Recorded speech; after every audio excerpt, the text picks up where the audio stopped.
കുവൈത്തിൽ പൊതുമാപ്പ് അവസാനിക്കാൻ 9 ദിവസം മാത്രം ഇനി ബാക്കി. ആനുകൂല്യം ഉപയോഗിക്കാതെ രാജ്യത്ത് തുടരുന്നവർക്കെതിരെ കടുത്ത നടപടി സ്വീകരിക്കുമെന്ന് ആഭ്യന്തര മന്ത്രാലയം വ്യക്തമാക്കി.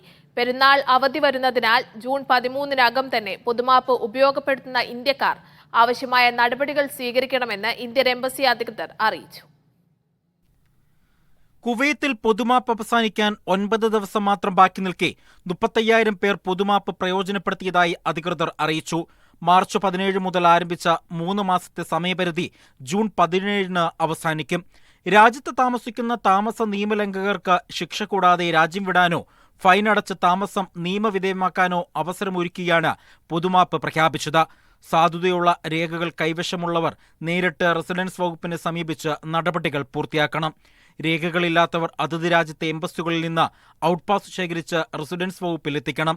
സർക്കാർ പ്രഖ്യാപിച്ച അവസരം പ്രയോജനപ്പെടുത്തണമെന്നും പൊതുമാപ്പ് കാലാവധിക്ക് ശേഷവും താമസരേഖകൾ ശരിയാക്കാത്ത രാജ്യത്ത് കഴിയുന്നവർക്ക് കനത്ത പിഴയും മറ്റ് നിയമ നടപടികളും നേരിടേണ്ടി വരുമെന്നും ആഭ്യന്തര മന്ത്രാലയം മുന്നറിയിപ്പ് നൽകി.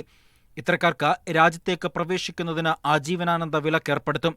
എന്നാൽ രേഖകൾ ശരിയാക്കി നാട്ടിലേക്ക് തിരികെ പോകുന്നവർക്ക് പുതിയ വിസയിൽ രാജ്യത്തേക്ക് വരാമെന്ന് അധികൃതർ പറയുന്നു.